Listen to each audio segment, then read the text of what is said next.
ಪ್ರಿಯ ಸಹೋದರ ಸಹೋದರಿಯರೇ, ನಿಮ್ಮೆಲ್ಲರಿಗೆ ನನ್ನ ವಂದನೆಗಳು.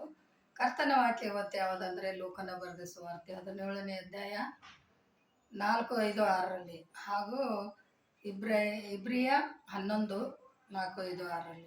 ಇದರಲ್ಲಿ ಏನಿದೆ ಅಂದರೆ ನಂಬಿಕೆಯ ಮಹತ್ವ. ನಂಬಿಕೆ ಯಾವ ರೀತಿಯಿಂದ ಇರ್ತದೆ, ಅದರಿಂದ ಒಳ್ಳೆಯ ಪ್ರತಿಫಲ ಹೇಗಿರ್ತದೆ ಅನ್ನೋದ್ರ ಕುರಿತು ಅಲ್ಲಿ ಒಬ್ಬ ಅಪೊಸ್ತಲಿಕನು ಸ್ವಾಮಿಯನ್ನು ಕೇಳ್ತಾನೆ. ಸ್ವಾಮಿ, ನಮ್ಮ ನಂಬಿಕೆಯನ್ನು ಹೆಚ್ಚಿಸು ಅಂತ ಕೇಳಿದಾಗ ಆತನ ಹೇಳ್ತಾನೆ, ಅದು ನಾವು ಹೆಚ್ಚಿಸೋದಲ್ಲ, ನಿಮ್ಮಲ್ಲೇ ಬರಬೇಕು.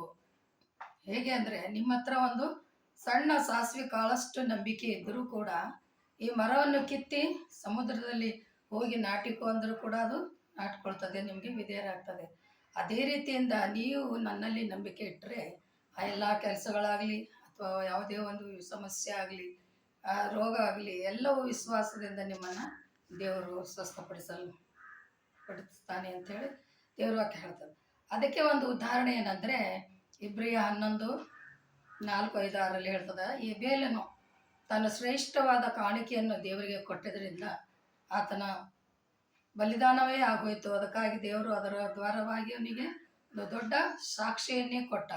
ಏನಂತಂದರೆ, ಆತನು ಶ್ರೇಷ್ಠವಾದ ಕಾಣಿಕೆಯನ್ನು ದೇವರಿಗೆ ಕೊಟ್ಟ ನಂತರ ಆ ಮೆಚ್ಚಿದ ಕಾರಣ ಆತನ ಅಣ್ಣನು ಆತನಲ್ಲಿ ಹೊಟ್ಟೆ ಕಿಚ್ಚುಪಟ್ಟು ಆತನನ್ನು ಕೊಂದು ಹಾಕಿದ. ಅದು ಕೂಡ ಆತನ ದೇವರಿಗೆ ಸಾಕ್ಷಿಯಾಗಿತ್ತು. ಹೀಗಾಗಿ ನಂಬಿಕೆ ಮೂಲಕ ಏನೇನಾಗುತ್ತೆ ಎಂಬುದನ್ನು ನಾವು ನೋಡ್ತಾ ಇದ್ದೇವೆ.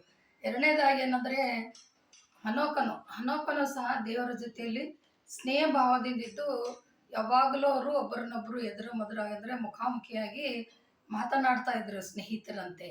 ಹಾಗೆ ಮಾತಾಡ್ತಾ ಪರಲೋಕಕ್ಕೆ ಹೋದ್ರಂತೆ. ಹತ್ರನೇ ಇದೆಯಲ್ಲ, ಆಯಿತು ಇನ್ನೇನು ಬಾ ಮೇಲಕ್ಕೆ ಅಂತೇಳಿ ದೇವರು ಕರ್ಕೊಂಡು ಹೋದ್ರಂತೆ. ಅದರಿಂದ ನಮಗೇನು ಗೊತ್ತಾಗೋದಂದರೆ, ಅವನಿಗೆ ಸಾವನ್ನದೇ ಗೊತ್ತಿಲ್ಲ. ನಾವು ನೀವು ಮನುಷ್ಯರಾಗಿದ್ದೇವೋ, ನಮಗೆ ಸಾವನ್ನೋದು ಹೇಗಂತ ಗೊತ್ತಾಗುತ್ತೆ, ಆದರೆ ಆತನಿಗೆ ಸಾವನ್ನದೇ ಗೊತ್ತಿಲ್ಲ. ಯಾಕಂದರೆ ನಂಬಿಕೆಯಿಂದ ಆತನೊಟ್ಟಿಗೆ ಮಾತಾಡುತ್ತಾ ಹಾಗೆ ಹೋದನು. ಆಮೇಲೆ ಮೊದಲು ಭೂಲೋಕದಲ್ಲಿ ಇರುವಾಗಲೂ ಕೂಡ ಆತನ ಸಾಕ್ಷಿ ಇದೆ. ಏನಂತೆ, ಆತನು ನೀತಿವಂತನು, ಪವಿತ್ರನು ಹಾಗೂ ಎಲ್ಲರೊಂದಿಗೆ ಪ್ರೀತಿಯನ್ನು ತಂದಿದ್ದನು.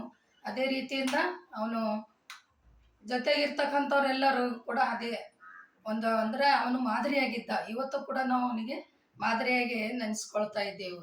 ದೇವರು ಅದಕ್ಕೆ ಹೇಳ್ತಾನೆ, ಯಾರು ನನ್ನಲ್ಲಿ ನಂಬಿಕೆ ಇಟ್ಟು ಪ್ರೀತಿಯಿಂದ ದೇವರೆನ್ನುವ ಭಯಭಕ್ತಿಯಿಂದ ಪವಿತ್ರವಾಗಿರ್ತಾರೋ ಅವರ ನಂಬಿಕೆಯನ್ನು ನಾನು ಸ್ವೀಕಾರ ಮಾಡ್ತೇನೆ. ಅದಕ್ಕೆ ಅವರು ಬೇಡಿದ್ದನ್ನು ನಾನು ಕೊಡ್ತೇನೆ ಅಂತೇಳಿ ದೇವರು ಹೇಳಿದ್ದಾನೆ. ಅದಕ್ಕಾಗಿ ನೀವುಗಳು ದೇವರಲ್ಲಿ ಸಂಪೂರ್ಣ ಪ್ರೀತಿ, ಸಂಪೂರ್ಣ ವಿಶ್ವಾಸ ದೇವರಲ್ಲಿಟ್ಟು ನಡೆಯುವಾಗ ನಮ್ಮ ಕಾರ್ಯಗಳು ಪ್ರತಿಫಲ ಒಳ್ಳೆ ರೀತಿಯಿಂದ ಉಂಟಾಗುತ್ತವೆ ಅಂಥೇಳಿ ಇವತ್ತಿನ ನಂಬಿಕೆ ವಿಷಯದಾಗಿ ಹೇಳಲು ಇಷ್ಟಪಡ್ತೇನೆ. ನೀವು ಕೂಡ ಎಲ್ಲರೂ ಕೇಳಿ ಅದಕ್ಕೆ ಲೈಕ್ ಮಾಡಿ, ಶೇರ್ ಮಾಡಿ, ಪ್ರಾರ್ಥನೆ ಮಾಡೋಣ. ಪರಿಶುದ್ಧನೇ, ದೂತಗಳ ಒಡೆಯನೇ, ಸೇನಾಧೀಶ್ವರನೇ, ಅಪ್ಪ ನಿನ್ನ ನಾಮಕ್ಕೆ ಕೋಟಿ ಕೋಟಿ ಸ್ತೋತ್ರ ತಂದೆ. ಇವತ್ತಿನ ದಿವಸ ನಂಬಿಕೆಯ ಮಹತ್ವ ಏನದನ್ನು ಜನರಿಗೆ ತಿಳಿಸುವಂತೆ ಮಾಡಿದಕ್ಕಾಗಿ ಸ್ತೋತ್ರ. ಅದನ್ನು ಕೇಳುವವರು ಹೇಳುವವರು ನಾವು ಎಲ್ಲರೂ ಸೇರಿ ನಿನ್ನೊಟ್ಟಿಗೆ ನಂಬಿಕೆ, ಪ್ರೀತಿ, ವಿಶ್ವಾಸದಿಂದಿರುವಾಗ ನೀನು ಸಹಾಯ ಮಾಡು. ಕರ್ತನೇ, ನಿನ್ನೊಂದೇ ನಾಮದಲ್ಲಿ ಬೇಡಿ ಹೊಂದಿದ್ದೇನೆ ರಕ್ಷಕ. ಆಮೇನ್.